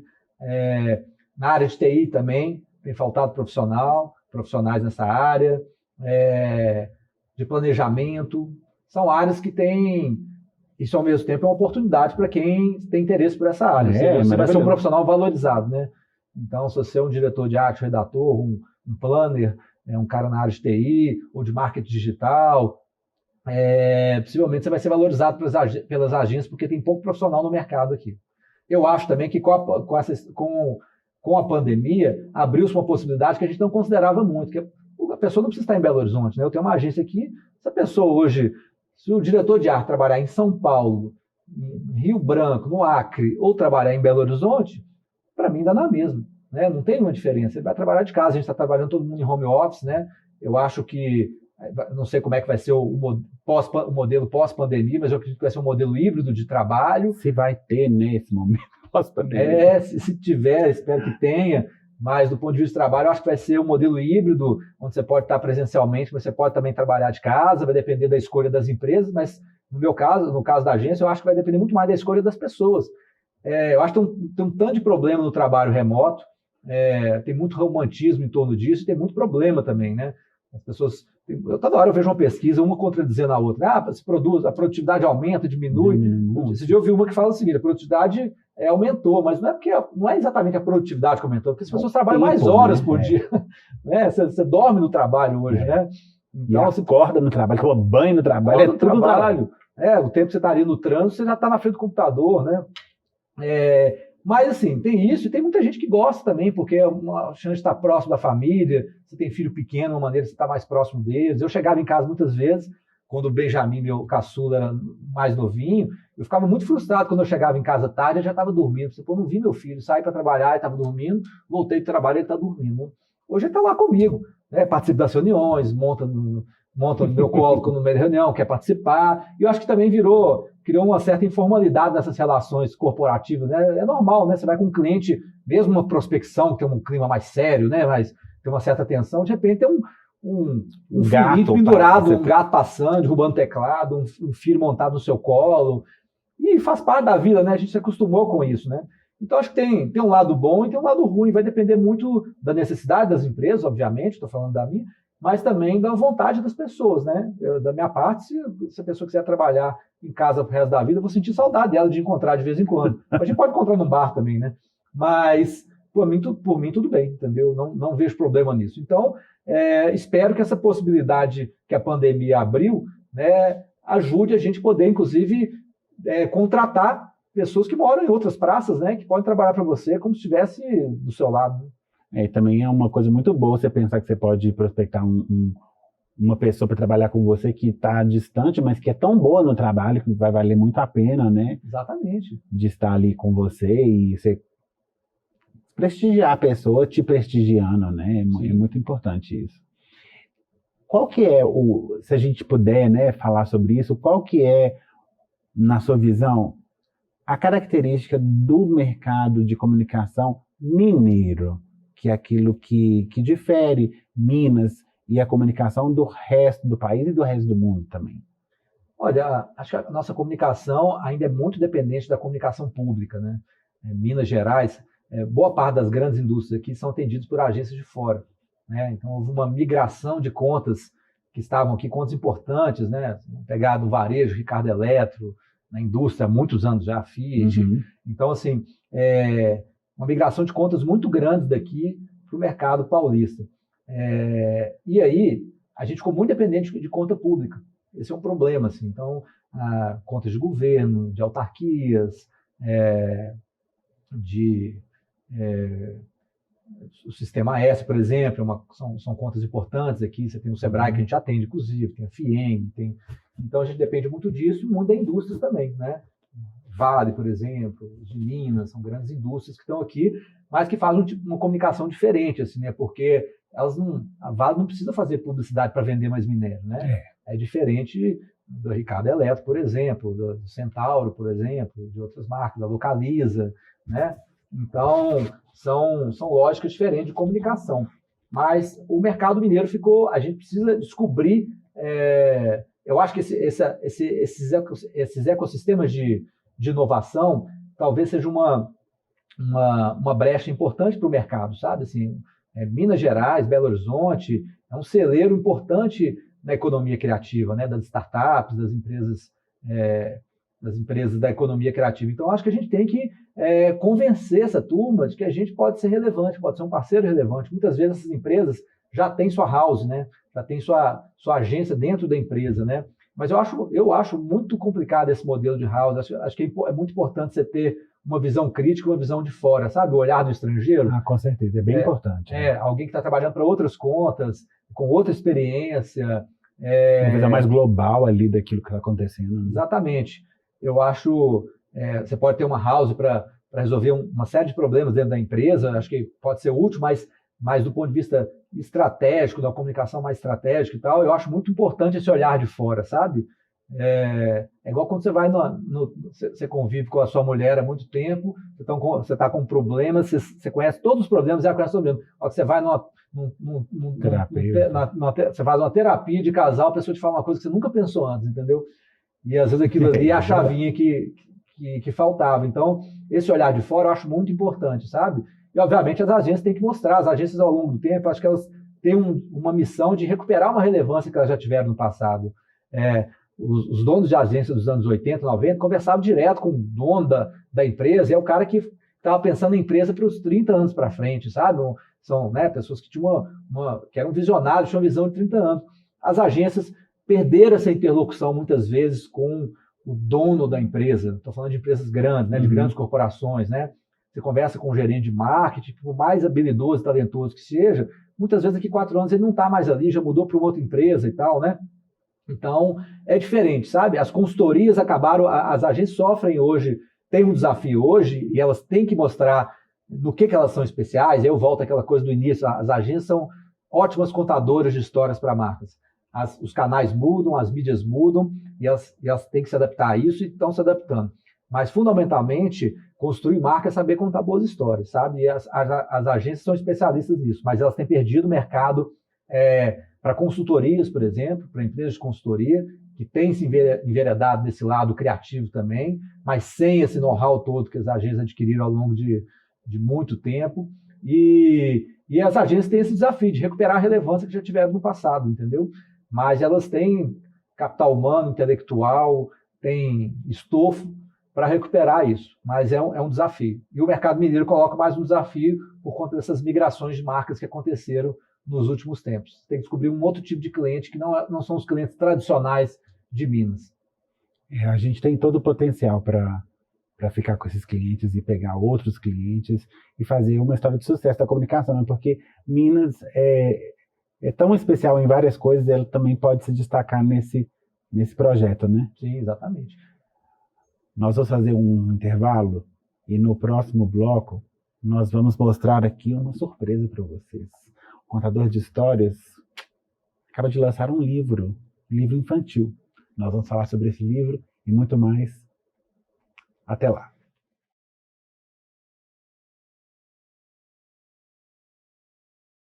Voltamos com Léo Sevai-Bricker, da agência Popcorn, que além de contador de histórias no mundo da comunicação em massa ou da comunicação das marcas para conosco, que somos os grandes interessados, ele também conta a sua história pessoal e divide com a gente um pouco desse lado mais lúdico da comunicação, com o lançamento de um livro infantil. Olha que legal! O livro O Bebê Balofo e o Moço que Gostava de Gatos e Cachorros. Ilustrado, muito bem ilustrado. A fotografia e as cores do livro são maravilhosas. Um livro muito gostoso. Eu queria que você contasse para a gente, Léo, como que foi esse momento criativo, como que se deu esse livro? Esse livro, na verdade, ele não era para ser livro. Ele foi quase um acidente. Assim? Eu gosto de escrever, obviamente, e tem um ritual de aniversário lá em casa, que é quando alguém faz aniversário, a gente acorda, leva o café da manhã, acorda, e eu escrevo uma cartinha. Então, isso é um ritual, teve presente lá em casa até bem recentemente. Quando o João, meu enteado, que está comigo desde que tinha 1 ano e pouco, quase 2 anos de idade, fez 8 anos, ele está com 14 hoje, então tem muito tempo que esse negócio está para virar livro. Quando ele fez 8 anos, eu levei a cartinha dele. Só que naquela ocasião, normalmente a cartinha eu escrevia 15 minutos antes do café, assim, e essa eu comecei a escrever na agência um dia antes. Aí a cartinha foi crescendo. Quando eu vi, tinha um conteúdo ali para quase um livro, assim, né? Ah, foi assim que você... Mas era uma carta, não tinha nenhuma pretensão, não sei se é uma carta, se é uma homenagem a ele. É um menino que me fez descobrir um pouco esse tesouro da paternidade, foi o primeiro contato que eu tive com criança nesse sentido, assim, de poder ser uma presença paterna para ele e tal. E aí eu levei a cartinha e ele se emocionou, chorou muito, a gente chorou, ficou todo mundo chorando lá, emocionado e tal. E aí eu peguei aquela cartinha tinha feito até uns desenhos e tal. Eu guardei aquela cartinha, tem uma gamela lá em casa que fica cheia de livro. Eu joguei aquela cartinha lá, já tinha cumprido o papel dela, né? Podia descansar ali, soterrada por livros de verdade, né? E ficou lá. E aí, pessoal, minha casa sempre foi muito frequentada, minha esposa Santuza é super sociável, então sempre, agora não na pandemia, mas antes disso, era gente entrando e saindo o tempo todo. As pessoas iam lá na gamela, enquanto estavam na sala esperando alguma coisa, passeava, aquela coisa de folhear livro, né, o que está ali, igual no escritório de dentista, achava essa brochura, pegava a brochura e começava a ler, e as pessoas se emocionavam, algumas chegavam lá, até a pessoa estava chorando, o que aconteceu? Estou lendo essa cartinha, que lindo e tal, tal. E aí começaram a me cutucar e falaram, Léo, você tem que fazer isso aqui virar um livro. Eu falei, não sei, é só uma cartinha para o João, já cumpriu o que tinha que cumprir, é o suficiente, eu não sou escritor, né? Eu sou redator publicitário, né? Essa praia não é minha. E aí começaram a falar. Um dia encontrei no bar, e eu publiquei um pedacinho dessa cartinha nas redes sociais, se eu não me engano. Um dia encontrei no bar com um amigo chamado Bruno, e a gente começou a tomar cerveja lá e falou, Léo, cartinha linda, aquela sua, tal. Você tinha que publicar, falou a mesma coisa, tinha que publicar. E aí ele disse que conhecia um cara de uma editora muito legal, chamada Crivo, o nome dele é Lucas, e que eu devia conhecer ele. E aí eu fiquei meio com vergonha e tal, assim, como eu te falei, eu sempre fui tímido, né, e sempre tive um pouco de dificuldade de me expor. Eu tenho dificuldade de entender como que você é tímido, mas tudo bem. Parece charme, mas não, eu sou tímido mesmo. Eu não puxo assunto com estranho em elevador, isso quem faz é minha esposa, eu fico na minha. Só que eu tenho uma certa vergonha de me expor. Dentro da publicidade é um ambiente que eu já estou confortável, né? Eu já sei o que eu consigo fazer, já conheço as pessoas, já tenho confiança, mas isso aí é um outro universo, o universo literário. Eu sou leitor, sou público, não escritor. Né? Mas enfim, eu acabei motivado, empurrado por essas pessoas todas, fazendo contato com o Lucas da Crivo, marquei um café com ele, sentamos, mostrei, ele gostou muito do projeto, e a conversa foi rolando, e esse negócio foi engatinhando bem aos pouquinhos, aí a gente falou assim, precisamos de achar um ilustrador muito massa para fazer isso. Já que é para ser uma homenagem, eu quero que seja uma homenagem bem feita, né? Aí vem meu lado virginiano, né? É para fazer, vamos fazer bem feito. E então, a gente descobriu esse cara que é muito legal, que é o Alexandre Rato, é um cara que vem do grafite. Essas ilustrações todas que você está vendo aí, elas não são digitais, não foram feitas no computador, elas foram pintadas, grafitadas nos muros da cidade. Então, tem muro da cidade com essas imagens que vocês estão vendo no livro aí. Então, ele grafitou essas imagens e a gente fotografou. O Rafael Mota, um amigo meu, fotografou e acabou entrando no livro. Então, esse foi o processo um pouquinho criativo. Na verdade, era uma carta, que era para ser uma carta, acabou ficando meio metido a besta, achando que podia virar um livro, e virou de fato, assim. E aí, durante a pandemia agora, a gente acelerou o processo, estava bem parado há um tempo, a gente acelerou o processo e falamos, vamos lançar isso? E acabou acontecendo, mas é um livro que fala da descoberta da paternidade, é um livro autobiográfico, de alguma maneira, ele conta, mas de uma maneira muito fantasiosa, muito fantástica, assim, e as imagens, inclusive, tem esse toque de realismo fantástico, né, que é uma característica do Alexandre Rato, e o texto também traz isso. Então, conta de uma maneira muito fantástica um encontro meu com o João, que é meu enteado, hoje com 14 anos, na época com 1 ano e pouquinho, esse encontro mágico que acabou transformando minha vida, transformando a vida dele. Então fala disso, da descoberta da paternidade, mas especialmente da descoberta da paternidade para pais não biológicos, né? Ou seja, esses novos arranjos familiares de padrastos, madrastas, pais adotivos, né? Onde o que vale, os laços que importam são os laços afetivos, né? E não necessariamente os laços biológicos. Então acaba sendo um livro que fala muito com essas famílias. Eu falei, cara, tudo bem, era para ser uma cartinha, mas acho que esse livro, apesar de autobiográfico, pode ser a biografia de muita gente, né? Inclusive da minha, viu, Léo? Eu tenho 38 anos agora, descobri com 35 que o meu pai não era meu pai, e foi uma descoberta que fez a vida virar de cabeça para baixo, né? Porque sempre faz. Mas né? foi o pai que te criou, né? Mas foi o pai que me criou.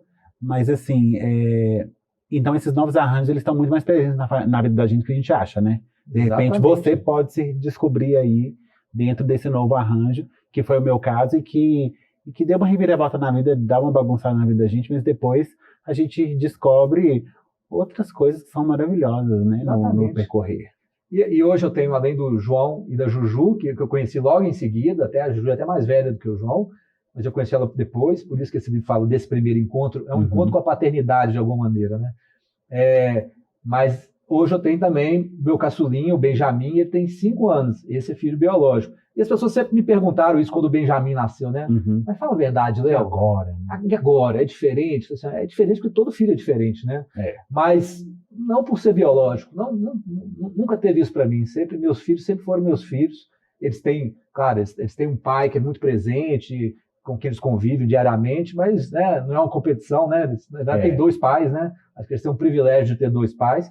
E essa pergunta, quando me perguntam, eu digo, cara, é a mesma coisa, só que diferente. É diferente porque os meninos são diferentes, porque a fase é diferente. O Benjamin tem 5 anos, merece outro tipo de cuidado e atenção. Você já está um adolescente, agora você está mais interessado no Minecraft do que em mim.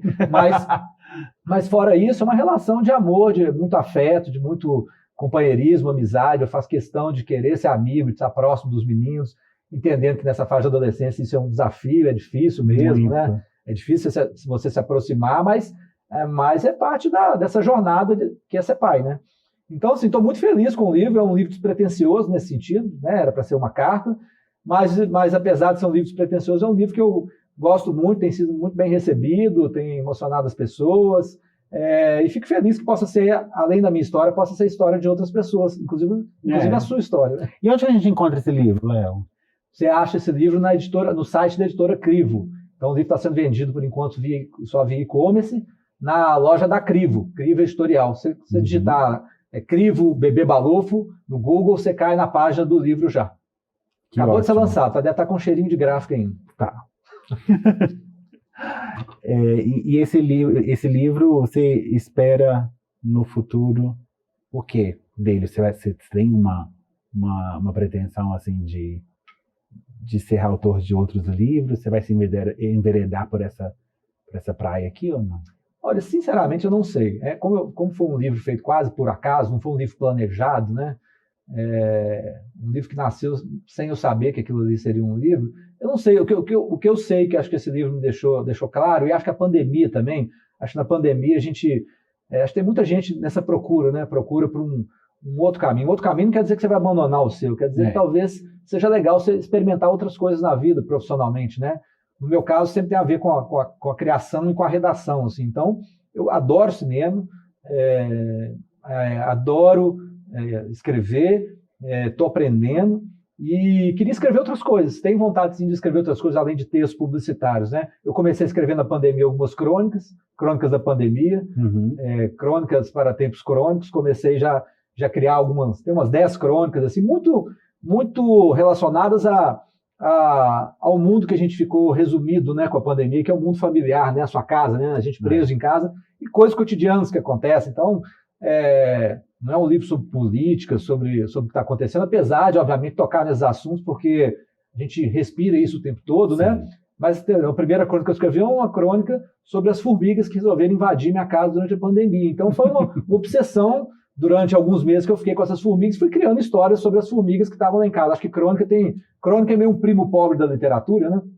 Mas é um primo pobre que eu gosto muito, assim, né? Porque ele fala das coisas do dia a dia, das coisas da vida, e acaba sublinhando assuntos que são importantes, né? E às vezes não falam daquilo que é importante. Então, é uma coisa meio Kafka, né? A gente pega a formiga e de repente está falando da vida como um todo. Exatamente. Né? Então, você dá importância a coisas que passam batido para a maioria das pessoas, e isso me interessa muito. Adoro crônicas, adoro cronistas, tanto os atuais, né? O do Vivier, o Antônio Prata, quanto o Rubem Braga, Nelson Rodrigues, exatamente, esses escritores que foram cronistas nos seus tempos também. Então, assim, eu gosto muito, estava muito afim de escrever, sem pretensão ainda, não sei o que eu vou fazer com isso.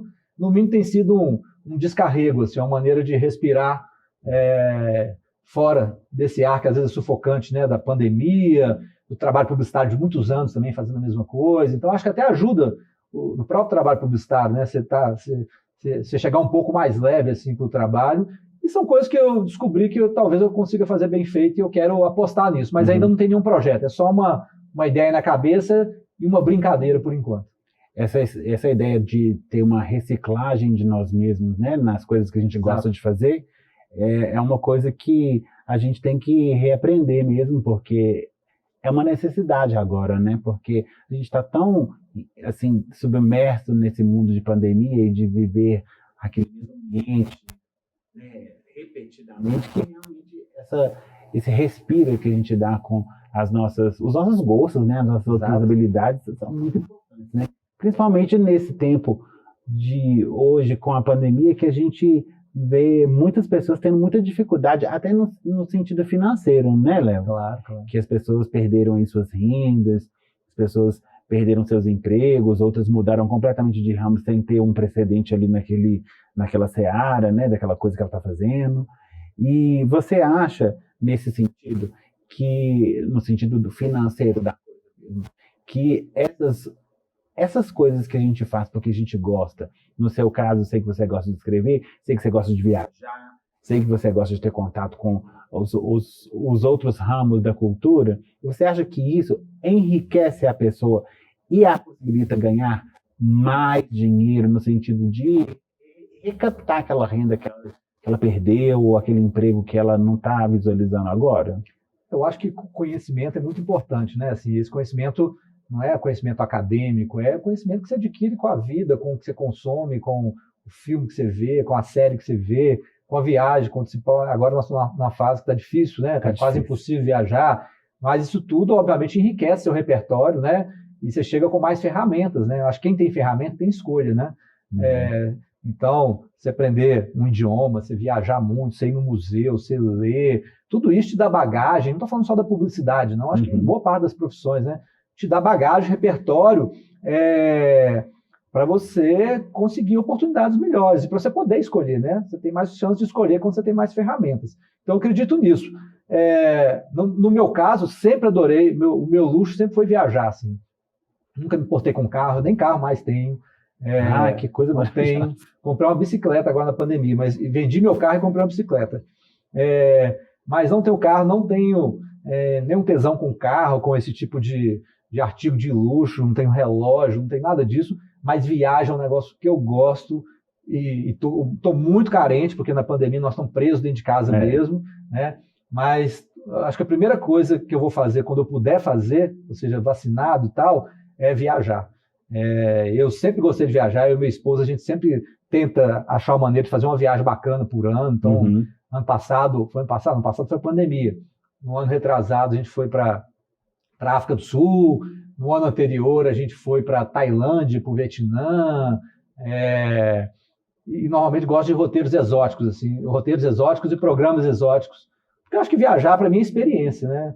Então, eu não tenho a menor vontade de viajar e ficar preso dentro de um resort, né? De um paraíso artificial, assim, que tanto faz você estar em Natal ou você está em Dubai. Dubai, é igual, né? Assim, com mais luxo ou menos luxo, se empanturrando mais, se empanturrando menos. Eu não tenho menor tesão com isso, eu gosto de experiências mesmo, de ir para Bangkok, entrar no meio da confusão lá e ver como é que funciona a confusão de lá. Conta uma anedota de viagem pra gente, Léo. Nossa, uma coisa que você gostou demais de fazer, que é muito diferente. Olha, eu não sei se eu posso dizer que eu gostei, mas posso dizer que foi uma experiência. Você estava falando de Bangkok, então vou ficar na Tailândia. Eu fui para a Tailândia com minha esposa, a gente, depois de 10 anos, a gente resolveu casar, a gente fez não foi uma cerimônia religiosa, foi só uma festa para os amigos, para celebrar mesmo a nossa relação.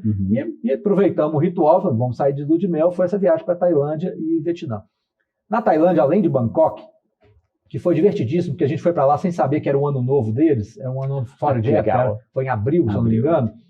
E como é que eles comemoram o ano novo? Eles ficam se molhando o dia inteiro, na rua. Então você chega, está todo mundo com pistola de plástico, de água, num calor de 45 graus, se molhando. Você chegando de viagem, não tem interesse, não interessa se você chegou de viagem, se você está de terno, se você está saindo com o seu filho, você vai ser molhado. Todo mundo molhando, com uns barris assim, com gelo, com água congelante assim. E eu passei 3 tardes em Bangkok, igual o Rambo, atirando água gelada nos outros. Legal. E me divertindo igual a criança. E minha esposa no bar de trás, assim, olhando escondido, assim, morrendo de rir. Mas aí, depois de Bangkok, a gente foi para aquelas Ilhas Phi. Ilhas Phi. Até que aparece no filme A Ilha, né? Com o Leonardo DiCaprio e tal. Um paraíso. Do Danny Boyle, né? Do diretor e tal. Enfim, a gente foi para lá, um lugar paradisíaco e tal. E eu, na época, eu estava fazendo arte marcial. Depois de velho, eu resolvi aprender arte marcial, um negócio que eu comecei a gostar. Você não está velho, Léo. Tudo bem. Obrigado. Eu comecei a gostar de arte marcial, mas aprendendo e tal. E aí eu fui parar lá nas Ilhas Fifi, tinha um lugar famoso já, folclórico, que é um bar que tem um ringue profissional no meio do bar, assim, com arquibancadas em volta, parecia um mini estádio bar, com lutas. Que Bangkok é a capital do Muay Thai mundial, exatamente, né, a Tailândia, exatamente, é referência do Muay Thai, onde se inventou, os campeões, os melhores lutadores são todos lá. E eu cismei. E como é que funciona esse bar? Os caras, os nativos, os caras lá da ilha mesmo, os tailandeses, eles convidam a plateia para subir no ringue e fazer uma luta. Nossa. Quem levantar a mão, vai lá, eles casam a luta na hora, e você sobe lá, põe o calção, põe as luvas, protetor, e vai para uma luta de 3 rounds lá. E eu falei, nossa, Santuza, será que eu... E eu sou muito orgulhoso, além do que eu falei, eu sou muito orgulhoso. E competitivo também. Só que eu não sabia lutar, eu estava aprendendo a fazer alguma coisa que nem tinha a ver com o Muay Thai. Mas enfim, eu cheguei lá e falei assim, eu não posso voltar dessa viagem sem passar por isso, eu vou ter que fazer isso. Léo, você tem certeza, você vai machucar, essa viagem nossa vai acabar. Não, eu vou lá. E tem que ser agora, tem que chegar no bar e se eu ficar aqui 5 minutos, 10 minutos e ver uma luta, eu vou desistir. E foi dito e feito. Eu cheguei lá, mal sentei, o cara já passou assim, ó, quem tá afim de subir no ringue? Eu já levantei o braço assim, ó. E aí ele me pegou pelo braço e subiu comigo no ringue. A hora que ele subiu no ringue, que eu consegui olhar a plateia, que eu tinha acabado de chegar, só tinha menino de 25 anos, bombado, forte, com cara de lutador ou de brigador de bar. Falei, putz grila, tô ferrado agora. E aí fizeram fila, né, pra me enfrentar. Vai ser a luta mais fácil da noite, né? Esse senhor de idade aí, o tiozão aí. Aqui no ringue, aquele tanto de menino bombado, enfim. Aí... eu não sabia quem queria escolher, de repente chega o cara que ele veio me apresentar o cara que ia lutar comigo. No início era um cara que estava muito bêbado, um inglês grande, novo, forte, mas bêbado. Eu falei, pelo menos ele tá bêbado, eu consigo correr dele no ringue. Só que aí ele ficou muito bêbado, ele saiu e não voltou mais. Aí o cara, o matchmaker lá, trouxe o novo lutador. O lutador não estava bêbado, é aquele cara que parece que foi para lá para lutar. Você não deve ter tomado nem uma cerveja, eu já tinha tomado algumas. E bombadaço, fortaço, um alemão de, sei lá, 1,90 m, devia pesar uns 15 quilos a mais que eu, forte. E só pelo aquecimento dele eu já vi que ele era lutador. Eu falei, nossa senhora, que vai... Falei, se eu desisto ou não, mas aí nessa hora eu devia ter desistido, mas aí o orgulho não deixou. Eu falei, vou subir no ringue, né? Vai ser o jeito. Subi no ringue com o cara, falei, às vezes é só uma brincadeira, não vai ser nada muito agressivo. Em 5 segundos, o cara começou a me espancar de uma maneira, com uma violência, que eu nunca fiz um sparring na vida, eu nem sabia. Eu comecei a apanhar de um jeito que eu não sabia o que fazer. Falei, meu Deus do céu, o que está acontecendo? Eu fiquei completamente desnorteado. E apanhando, e o cara, assim, com a faca nos dentes, que, assim, ele queria arrancar minha cabeça mesmo. E eu apanhei de todas as maneiras que você possa imaginar. Fiquei desnorteado, acho que eu não consegui nem reagir. Acabou o round, eu atordoado, a Santuza mulher olhando para mim, assustada. Eu só lembro do cara, do juiz, enfiando um guardanapo, assim, ó, compridinho, igual esses vendedores de amendoim, aquele guardanapo, aquele cone, enfiando no meu nariz. A hora que ele tirou o negócio do meu nariz, estava coberto de sangue. Assim. Falei, nossa senhora. E tinha mais 2 rounds ainda. Eu falei assim, nossa, aí meu lado orgulho, agora eu vou ter que ficar em pé até o final, pelo menos. E foi isso. Foi até o final. Ele me derrubou várias vezes, eu caí, levantava, o juiz quer parar, não, levantava e apanhava mais, e apanhei até o último segundo da luta e fiquei em pé. Orgulhosamente apanhei, todo amassado, com o nariz desse tamanho, cheio de roxo, todo machucado. E aí, no final da luta, e aí a plateia toda torcendo pra mim, né? Assim, o pobre coitado do brasileiro. Pelo menos a plateia tem que estar do seu lado, né? Minha mulher chamando a claque, todo mundo lá. No final, o juiz ainda deu empate acho que pela algazarra da plateia lá, ainda deu empate, coitado do cara. Bateu a luta inteira. Realmente foi injusto com a pessoa. Completamente injusto. E no final, quem terminar, aí você ganhava uma medalha, eu fico ostentando minha medalha lá no meu quarto até hoje, e ganhava lá, que era o brinde, que era um balde de bebida, que eles oferecem um balde, é igual um balde mesmo, lotado de rum e refrigerante. Você se curar ali naquele momento. Mas eu saí tão humilhado de lá que eu dei o meu balde pro alemão, falei, não, eu fico até com vergonha de tomar esse balde, você toma ele para mim, fui embora para casa envergonhado, e até hoje eu sonho com esse alemão. Que coisa engraçada. Vou contar para você então uma anedota minha. Eu fui dar aula, eu sou professor de língua estrangeira, e fui dar aula na Estônia. no sudeste da Estônia, uma cidade que chama Voro, que não tem ninguém, nem tem sinal de trânsito na cidade, que não tem gente suficiente para ter essa tecnologia. Então, como eu comecei a dar aula, eu dava aula de alemão e de inglês nessa escola, que era uma escola pública, e aí dava aula para um grande número de alunos, assim, tipo, da terceira série até a oitava, uma coisa assim. E aí, e tinha uma aula que era cultura geral, que eu poderia falar de qualquer coisa que eu quisesse. E algum tempo antes de eu ir para lá, eu tinha sofrido um sequestro relâmpago aqui em Belo Horizonte. Que foi uma coisa trágica, mas quer dizer, não aconteceu nada de verdade porque eles bateram meu carro. Foi uma coisa que poderia ter sido muito trágica, mas eu queria falar com eles que existia uma parte do mundo que vivia esse tipo de problema e que esse problema foi vivido por mim, que eu poderia ali contar para eles em primeira mão que era um problema do Brasil e que a gente convivia com ele, que era uma coisa terrível, para trocar com eles experiência mesmo. E eles ficaram muito horrorizados, caladamente, com essa situação. Contaram para os seus pais lá, para os seus parentes. E aí, um sábado, eu estou no meu apartamento, aí bateu a porta uma pessoa. Eu sou pai do seu aluno fulano, de alemão, e eu ouvi essa história, meu menino me contou dessa história que você sofreu um sequestro relâmpago. Eu sou das forças militares aqui da Estônia, e eu sou responsável pela defesa pessoal das tropas. Eu vim aqui te dar uma aula de defesa pessoal. Você tá brincando? Aí eu fiquei, tipo, 9 horas da manhã. Aí eu fiquei assim, nossa, que honra, né? E tudo mais, uma pessoa muito forte, muito grande, assim. Eu falei assim, pois a gente pode fazer em qualquer lugar, vamos fazer aqui na sua sala mesmo, eu vou te dar uma aula de técnicas de defesa pessoal, só porque eu fiquei muito, assim, sentido com essa história, eu queria, né, te ensinar algumas coisas mais. Aí eu falei, uma pessoa veio aqui me prestigiar, né, eu vou ter que me submeter a esse momento. E aí ele foi e começou a me ensinar, só que ele me ensinou as técnicas me batendo. Entendi. Entendeu? Ele fala, por que se a pessoa fizer isso, você pode fazer isso? Pá! E eu comecei a ficar muito machucado.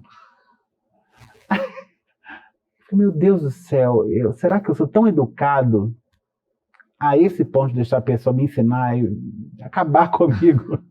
Não sabia nem se eu ia sobreviver à aula. Aí chegou um momento que eu falei assim, olha, eu vou te agradecer muito por essa aula. Eu acho que eu aprendi o suficiente e assim, eu não acho que eu vou sobreviver a essa aula. Então eu acho que você pode parar. Ao próximo sequestro relâmpago. Ao próximo, que o nome é muito mais fácil. Eu falei, olha, muito obrigado e tudo mais, seu, né? Mas o bacana de viagem são essas coisas, né? Essas histórias estranhas, né? As histórias não planejadas. As histórias completamente não planejadas. E isso faz com que a gente ative uma parte assim, do nosso pensamento que dá pano para manga, né? Depois a gente vai pensando sobre o que aconteceu e isso é muito engrandecedor, né? Para a nossa cultura em geral e também para o nosso trabalho, né? Sim, sim. Isso aí é sem dúvida. Então, assim, uma dica que o Léo já falou e que eu também posso compartilhar com vocês quanto mais vivências legais que você se colocar numa situação até de cheque mesmo, né? Vai ser muito engrandecedor para tudo aquilo que você for fazer e viver na sua vida.